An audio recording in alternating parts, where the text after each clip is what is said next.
You're live now. Great. Yes.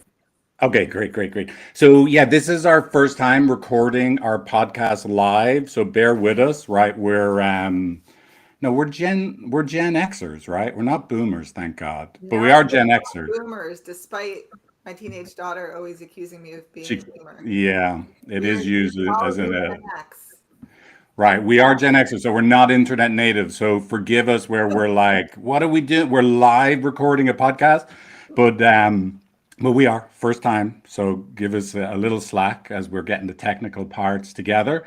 So just for all of you that have never heard of us before, I'm Figs. I'm the founder of empathy.com, couples therapist, relationship expert, supposedly. Don't ask my wife. She would completely disagree. And I'm joined today by amazing therapists on our team, Karen Gordon. Welcome, Karen. hi, Figs. Good to have you with us. And just for a little context, what we're going to do today is trying to answer a listener's specific question about what they're dealing with in their relationship. And we're going to try and use much of the wisdom that we described kind of more, I don't know, you call it academically, but we kind of went through in the last two episodes with the couples therapy work series about what attachment theory is and what systems theory is. And so this will be the first time we're going to then try and apply those two main pillars of our work of how we help couples to a specific problem of a listener.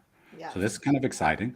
And we're going to do our best, like, because, we're therapists, we can blab on forever because we're always listening. No one listens to us. So what we're going to try and do is be a bit more like, condensed and get Right. to the meat of it.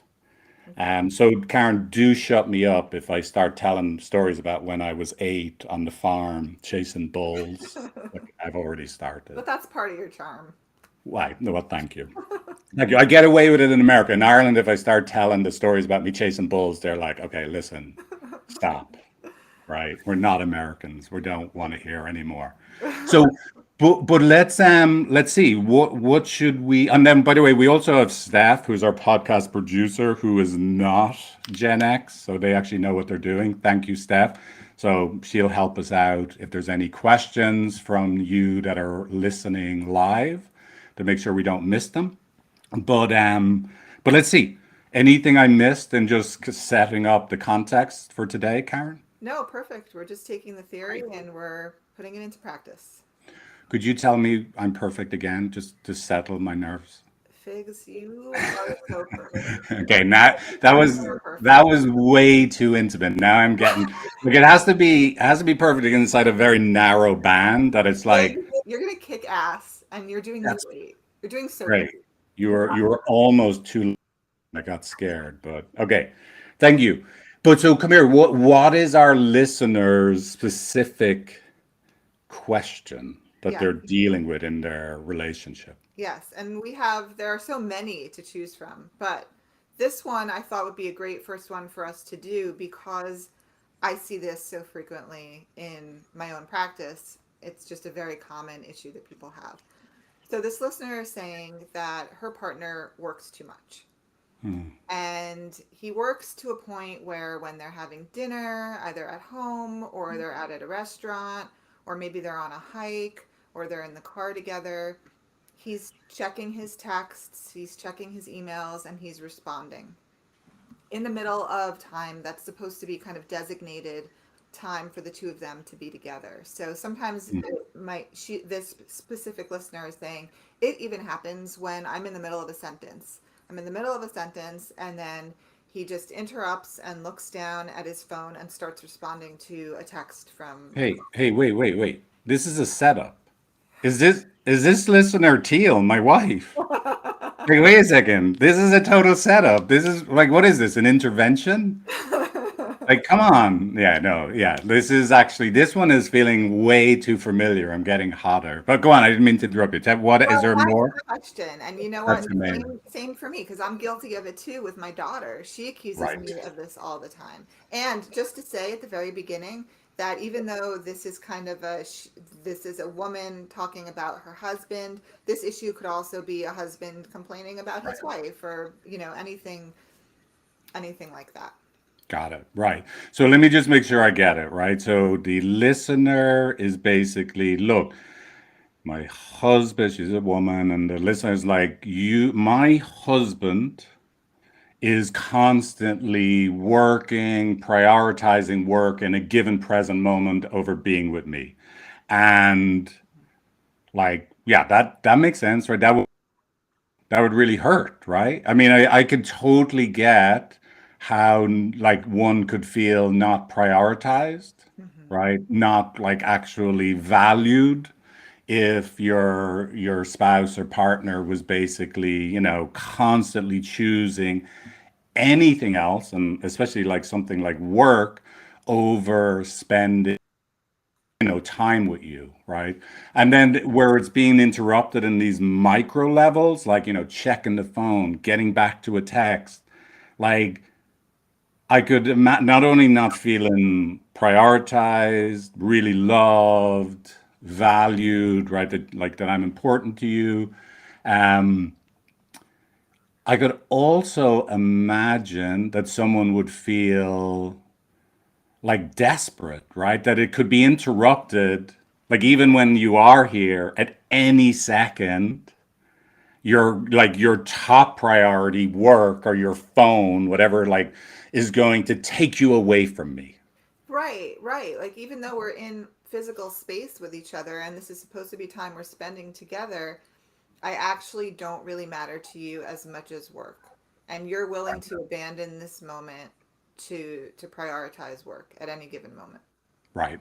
Yeah. So look, that sounds really hard. So let me just like, here's the way I think through it. And this is what, we'd want to, how we would try and help this listener is, so there's an unmet love need. And what's the unmet love need? Now we're doing a little, we'll hopefully they'll give us some feedback, right? Yeah. We know a flavor of the unmet love need is we know like it's something about not being prioritized. I'm not special to you, important to you. Oh. Like I long for us to be together. I want togetherness. Are you really And here with me? Are you right, yeah, like where you are with me, that is a primary love need. And when that's not happening, there's an assumption I'm making, right? But I think it's a fair assumption, right? Given the fact that she is a human being, right? She's not artificial intelligence yet, right? Um, right? That basically that actually leads her to have a vulnerable feeling inside, whether she feels sad, a deep sense of loss, grief for the connection we used to have, powerlessness. And by the way, like doing conjecture, but obviously we're talking to her specifically. We'll try and get that from her first, not just use conjecture, right? That there must be some vulnerable feeling. And the next part of that would be what I would be imagining deep down inside, that she could actually feel kind of bad about herself, Hmm. right? So that would be this is the assumption I'd have is, ooh, not being prioritized. We're not together. That's the longing. When that's not there, it must really hurt. And it probably could add a negative story of self, right? That I'm not enough or too much for you to actually spend time with me. Exactly. And can I just say one thing here? Yeah. Because I think like when somebody brings the problem of like, here's the issue is he works too much and it's really annoying or it's really obnoxious or I don't appreciate it. Like they're so focused on the thing that their partner is doing that they don't like, and our job is all the stuff that you just said. That there's no expectation from us that a listener right now is going to be able to access all No. of those Exactly. feelings for themselves. That's what we do as couples therapists is we help them to flesh all that out, to figure out what is the attachment need, what is the emotion that you're feeling, because most That's people don't brilliant, get Karen. No, to. I'm really glad that you jumped in and said that because, yeah, the first thing, most likely, if that's the scenario, let's say, that's the painting they're living in, husband prioritizes work, they're on their phone, right? That they're in a lot of suffering, but most likely they're not fully embodied or embedded in the way it's a vulnerable experience, they're more likely to be in the, this isn't the way it's supposed to be. Who knows how this particular listener expresses that, whether they shut down or they get their own interests, or whether they're a bitch or complainer, like, totally understand, criticizer, advice giver. But I would expect that they would have a negative story of the look at them prioritizing work, they're on their phone. Don't they know that phones at the dinner is bad? And so they'd be protesting the way they're not feeling prioritized, right? In some way. And they'd have a secondary emotion. They'd be frustrated, annoyed, and that obviously, yeah, having a negative view of the other person. But then, so the assumption that it would have is to try and see all of that, right? And then validate, of course, you would be frustrated, you'd be annoyed, you'd have this negative story, prioritizing work. You can't even have a dinner without the phone buzzing and them checking it. That Right. And they totally might makes even sense.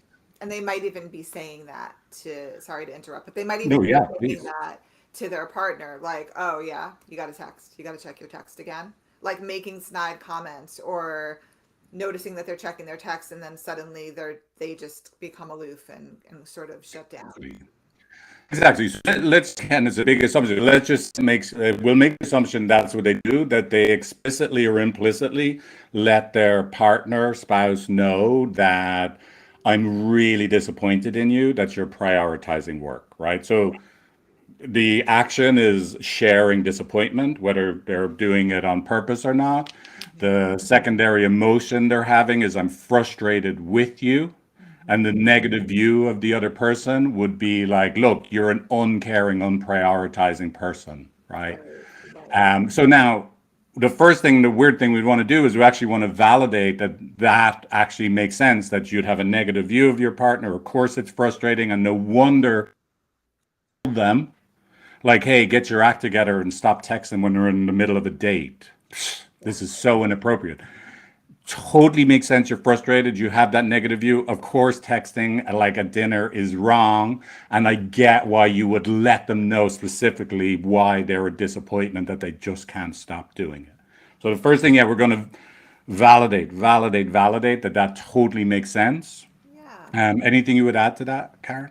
Yeah, it totally makes sense that it would hurt your feelings. It totally makes sense that when you get hurt like that, the only thing you know how to do is criticize them, or make some sort of passive aggressive comment, or just flat out say, like, can you please get off your phone? But you might Exactly. say it in such a way that it's laced with criticism. It's laced with, you are letting me down right now. It's great. And so that's great. So we actually already have in our head, we have it all like kind of like the scaffolding of what's happening. Negative view of the partner, you don't prioritize us, you think work is more important than being here with me. Hmm. I'm frustrated with you, and I'm going to explicitly or implicitly let you know that you're a disappointment to me. Why is that happening? Again, assumption. Why is it not just because of the other person's behavior? What's happening inside this listener? I am not feeling prioritized. I'm not feeling we are together. And when I'm not prioritized, because being prioritized by you is so important, because being a team with you, being together with you is so important, I'm actually experiencing emotional bonding, vulnerable feelings. I'm sad. I'm powerless. I'm scared. I'm not going to be able to reach you. And I can actually feel bad about myself.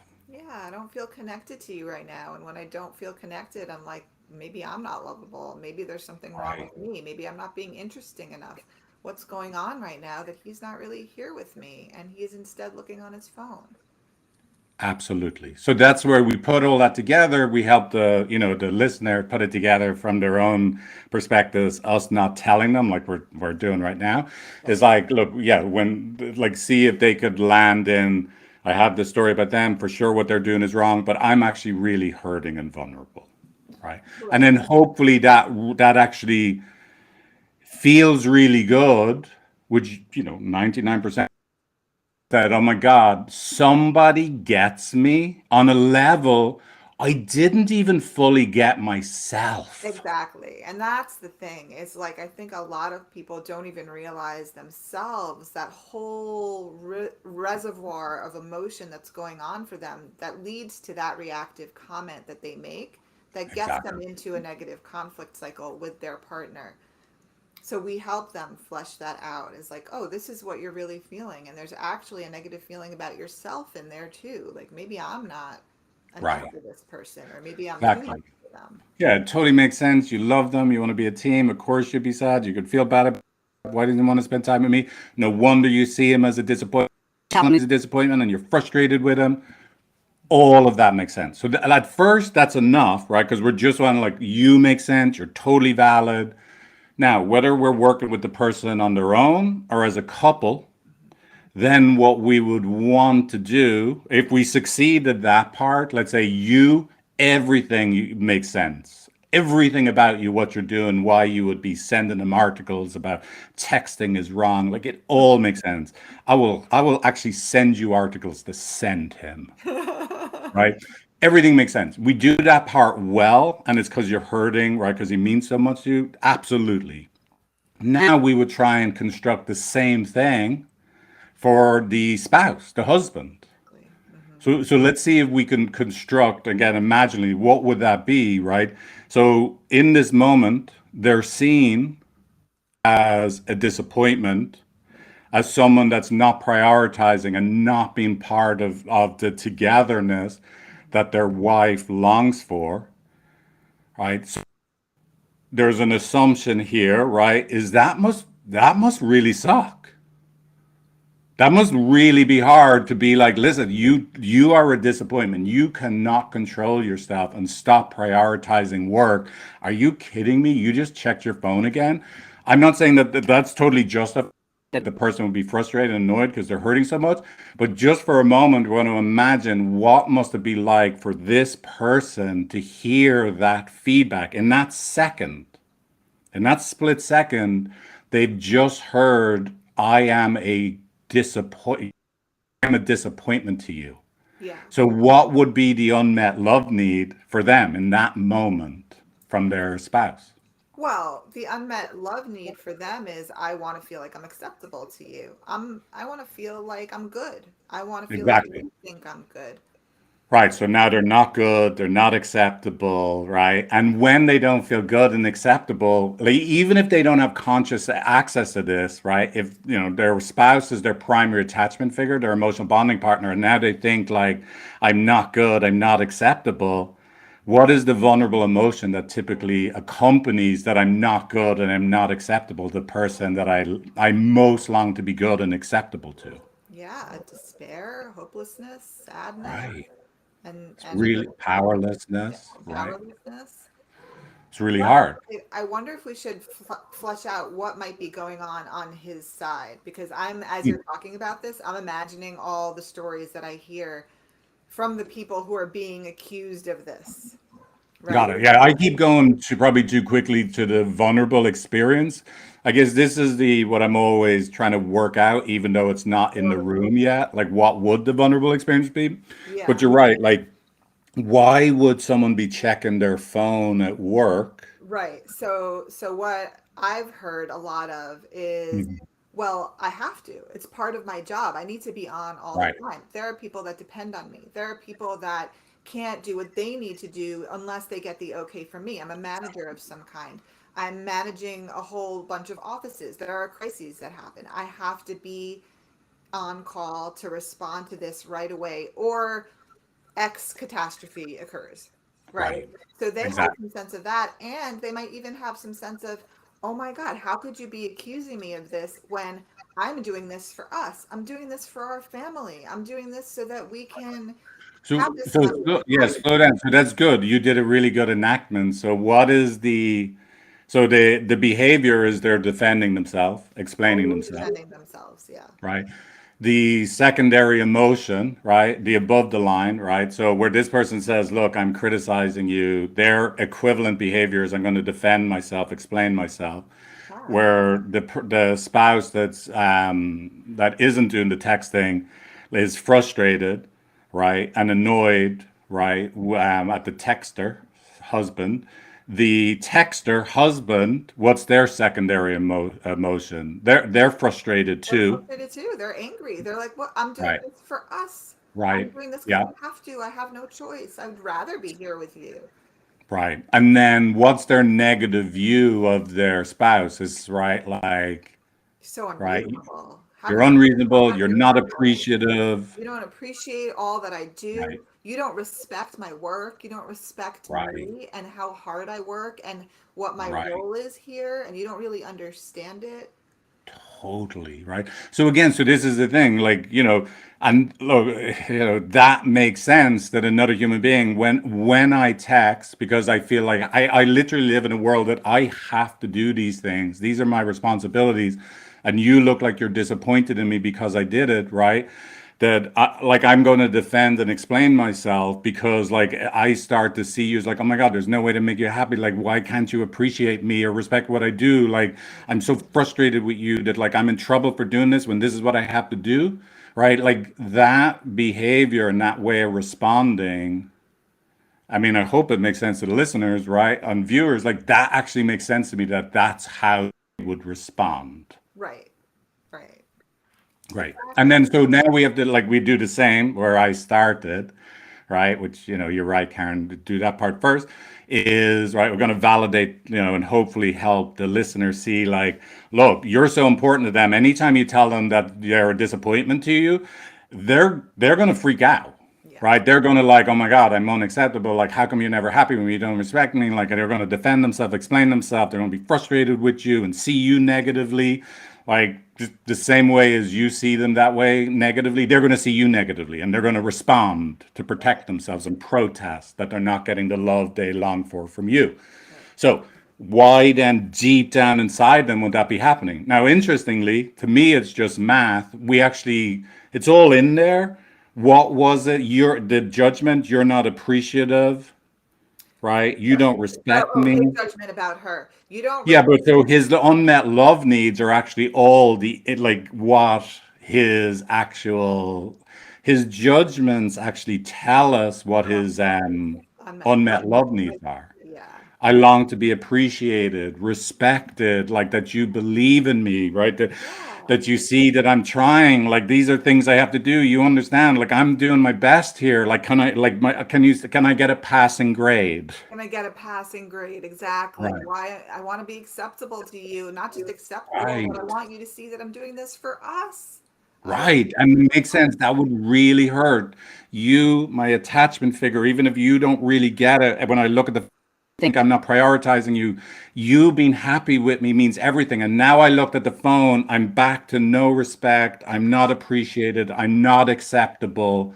And those love needs are just as important to him, even though he doesn't act the same way as his wife on the outside, as her needs to know that we're together and you prioritize me and us, right?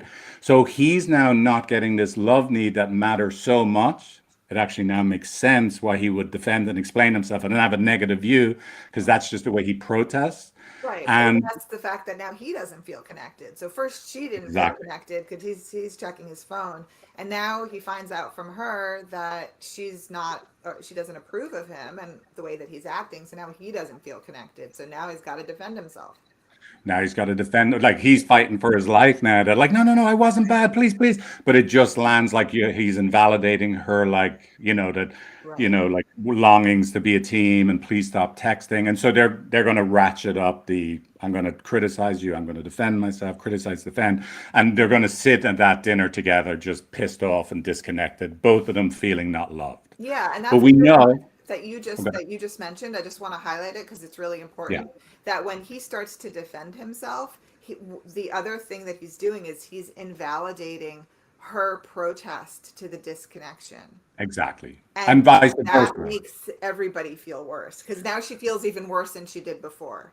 Yeah, she feels even more or less like we're together than my initial protest. We're even less together now when you defend and say, like, hey, don't you know, like, I have to do these things?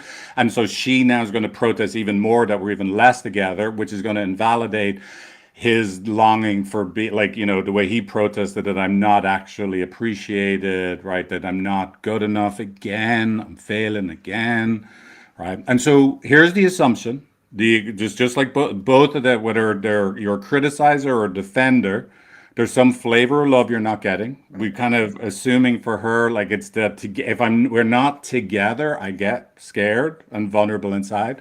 When I'm not acceptable to you and it looks like I'm not appreciated, I actually get he actually assumption at this point. It gets scared and feels powerless and it's unbearable. So he rises up, frustrated with her for making him feel this way, that I'm not appreciated, that I'm not good enough. You're disappointed in me again. So now he's going to defend himself, explain himself, frustrated with her. It's going to make her feel even less to get like we're together in a team. It's even sadder and scarier for me, right? And so she's going to have to now tell him even more. You should know texting at dinner. Who doesn't know that's a bad thing? So now he's even more of a disappointment. Like now it's not the teacher didn't tell him you're about to fail. You have failed. You're Yeah. flunking. And now that he's invalidated her, she might even just ratchet it up another notch. In fact, actually, you know what? I feel like you're never there for me. You always Exactly. prioritize Oh, we get into the language of the limbic system, right? The forever, and you're never. never there for me. And then of course his response, you're never happy. Right. You're And so now never. we've really, There's yeah, never. we've raised the stakes. This isn't just now, are we going to have a good dinner where like we're together and we're actually getting passing grades from each other. Now it's like you're never here and you're never happy. So now this couple are really terrifying each other, Right. Right. right? So it's gone So, from like a so this is really the thing, small injury to all of a sudden like the biggest, huge. most terrible feelings you've ever had in the entire relationship is what you're inside of. And that can happen inside of like 5 minutes. Absolutely. And so here's the thing, just think about what we did, right? And so what we did is we took a look at the listener's question, right? The wife in this case, and we go, the way you're reacting makes sense, the negative view makes sense. Absolutely. You must be really hurting when we're not together. Of course it would be sad for you. I get where you'd feel bad about yourself. And we did that well enough because we've no right to start validating the other person if we don't do that well enough, right? They won't be coming back to see us, right? So now we earn the right to go, but hold on a second. Let me just for a second imagine what it's like to be your husband. Like, you actually really matter to him. So when you're this disappointed in him, when like this is just what even like, look, even if it's like not the most adaptive behavior in the world that he feels he has to check his text at dinner, like he does live in a world that he feels that's what he has to do, right? Pretty sad for him actually, right? That like he thinks that's what he has to do, and he gets immediate feedback that he's a disappointment to you, explicitly or implicitly, which is devastating for him because more than anything, he wants to be enough for you, and so now he's in a vulnerable experience. He's feeling bad about himself. So it actually makes sense to me that he would very swiftly defend himself and be mad at you for making him feel those vulnerable feelings that he doesn't like to feel. And so you're going to feel even less together. You're going to be even more scared. There's no way to be really connected to him. You're going to feel even worse about yourself. And so you're going to judge him and tell him even more how it's inappropriate. And you never, ever hear from me. You ever prioritize us. So he's going to like, oh my God, you have flunked me. I am never acceptable. You're just never happy, are you? You had to Never ruin this dinner. happy. Right. And Never. so now both of them, hopefully listeners and viewers, you get this. My heart breaks for both of them. My heart breaks for both of them together. Both of them make sense, what they're feeling, how they're responding, and the way they're responding, even though it makes logical sense, it is definitely going to devastate the person that they actually love and care about so much. Yeah. If we can get that couple, right? If it's just an individual, we can change the system with one person. But if we could get that couple that they saw texting at dinner gate, whatever we put in front of the word gate, that's how I do it, right? Prioritizing work gate, right? If we could see over me, um, if they could actually come to see the entire system in this way, um, that's the foundation upon which they can stand together as a team where they're both valid people and you can accept each other's vulnerable experience and see why they both react the way they do. That now they could go, hey, What can we do so that you feel more prioritized and I don't feel like I'm such a failure all the time when I'm feeling really stressed about I have to do this stuff for work? Exactly. This is the weird thing. That part is the hardest part to get them inside this one shared narrative. It becomes, and this is a leap of faith for people, it is incredible how easy it is to resolve what do we do about like work interrupting our time together if we get to stand upon that place where, hey, it totally makes sense. This is so painful for both of us. Yeah, this is where we That's the both main work. we get stuck here together. Yeah, it's You great. know, I want to say one more thing because as you were talking and doing that whole summary, which was awesome, there that one part I'm aware of is always the part that's really surprising to the one who's doing the criticizing of their partner's behavior. So in this case, the person who wrote in and said, my partner works too much. The piece that's always a real revelation to that person is when we get the other person who's being criticized to that point where they can say, it's actually really painful for me. It Yeah. actually really hurts me to feel like I'm somehow letting them down. Exactly. And that's the craft of our work, right? When you were describing earlier, Karen, like this person, like, hey, I have to do this. These people are relying on me. Like, if I don't get this done, they can't do their work, right? Like, like to me, it's like, having met with so many people that live in that world, and me being one of them, right? Like, I know that's tremendous suffering inside. That person is really scared that they're going to fail and they have to respond to things or else I'm going to fail. Right. And so that's great. So we already know, even though they never shared a vulnerable feeling, oh my God, this person lives in actually a very scary world. Right. And you, right, validate as the therapist, we do what, of course, it's not realistic to expect the spouse that's not being prioritized to be able to do. If we can validate them, and of course you would be defending and explaining yourself. Of course you'd be frustrated that how come you're like you don't accept me when I try so hard. Like, are you kidding me? Like we have a project and I check my phone and now you're upset with me. Like, come on, right? If we can validate that world for them and their spouse will trust us that we're helping them when we do it, we will have earned the right to then access the more vulnerable. I got a little one, the little boy Right. that's really still in your husband. I have to do these things to be good. I'm fighting for my acceptance, right? My being appreciated in the world. They're actually really vulnerable and scared inside, but we have to work really skillfully to create the right environment and feel safe to feel that and then share that. The spouse that, like, we're not a team, you're not here. One day in a session we could actually go, hey, the way I'm defending and explaining myself, I actually feel really bad when I'm a disappointment to you, and I this is the way I live in the world. I feel like I have to do everything and I can't stop checking stuff. Right.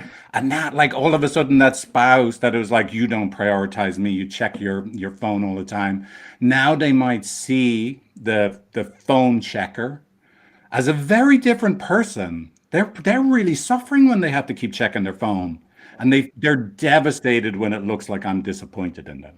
Right. AKA, remember technical language, they actually love the shit out of me. Yeah, Right. exactly. Yeah. Anyway, yeah, that's Exactly. really And good point. that's it. That's the revelation. It's like they're suffering because they want to feel like they're enough at work. And then they're suffering double when they find out that they're actually disappointing their partner. Exactly. And of course, let's be clear, the other way around, right? It might be hard for the texter to realize that their wife loves them so much. They're not actually just chronically disappointed. They're not a criticizer, right? They're just that's just who they play on TV when they're terrified they're not together emotionally bonded with the person they love the most in the whole world. So Exactly. if we can help that person, like for a moment, put the letting the other person know the way it's inappropriate to be texting and you should be prioritizing our relationship and not working in our personal time. okay, you've said that part. Let's not talk about that part right now. But help, like we've earned their trust so that they would let us help them feel that, look, I really long to be together with you. I'm actually sad and scared that I'm never going to reach you. I miss being with you. Exactly. That will help, right? That will help so tremendously. The husband go, wait a second. This isn't just them criticizing me and telling me they're not enough. I'm not enough. It's like, they Right. actually really love me and they'll just long to be with me. Yes. So if we could succeed, this is the most important thing, that's the way this couple sees the problem. Hmm. The entire world changes. Hmm. The same problem. They're probably still going to check their phone. The other person's going to be, for flip's sake. But they can, if this is the primary narrative that they live in, that this is what happens, right? I am really confident they'll be able to sort this out about Right. working at home. Right. Because we filled in all the pieces of what else is going on that were Exactly. previously invisible. And so now Exactly. both people, both partners are more connected to those vulnerable parts and the attachment needs that each of them has. Is, oh, It's beautiful. you love me so much you just want to feel connected. Oh, you love me so much you just want to feel acceptable. I Yeah. love it. And so that, look, that's the primary thing, right? Like once we get to that part, we can do deeper work, right? But I'd say the most important thing, right, for the listener, right, is imagine getting into this world where, yep, your reactivity makes sense, but your reactivity isn't just happening because your husband isn't texting. It's you're actually hurting inside because they're so important to you. Now, if that's true, they're not just being like defensive and like leave me alone, I have to do this, right, because they're just an annoying defensive person. They're actually devastated inside when they're a disappointment to you, and at first that might be a leap of faith. I'm telling you, both of you are hurting, both of you are reacting, and it's only happening because you love each other. We get inside that world together. Now it could be an all needs met moment. I'm finally enough and you understand me. Oh my god, you're actually here with me, right? That couple could like solve any problem together. And we got there by through this one little piece of content that we explored. Like this is the weird thing. We actually solve all issues almost with solving this one thing of them understanding each other about working when we're supposed to be together as a couple.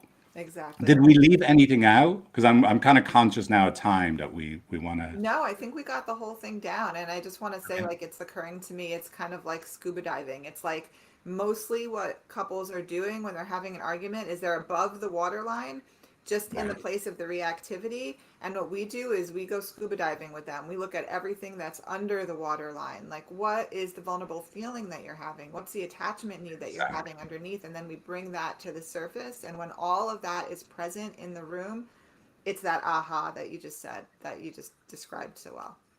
I love it. Scuba diving. Scooped it. So, and scuba diving is scary for some people, right? It is, Oh, right? it is. Going down like under the murky water, right? But beautiful. I love that analogy. That's great. A great place to leave it.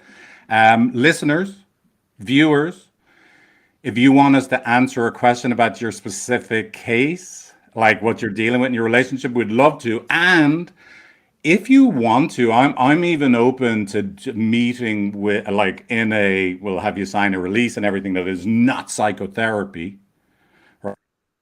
Wanted to be live with me or me and Karen, probably at first just me on my own, I imagine, but Karen and I will talk about it. And Teal, my wife. But I'd be very happy to run through the scenario for reals Mm-hmm. with an individual or a couple. Of course, I say that now, and I'll be terrified if someone takes me up on it. But yeah, like if you wanted to be live, get to spend an hour with me for free, right? Um, I would do that if you, yeah. So let's that could be Or even exciting. by phone if they didn't want to be on Yeah, video. if you didn't want to be on video, we could do it by phone. Like you could do it where we just released the audio, but I probably would need to see their. I can't. I gotta be honest. I can't do the phone only thing. I need to see people's faces. Totally. There's so much nonverbal communication. Yeah. I don't do phone only sessions because I'm 10% as effective. So I literally tell people, you really don't want to do a phone only session with me. I need to see people's faces.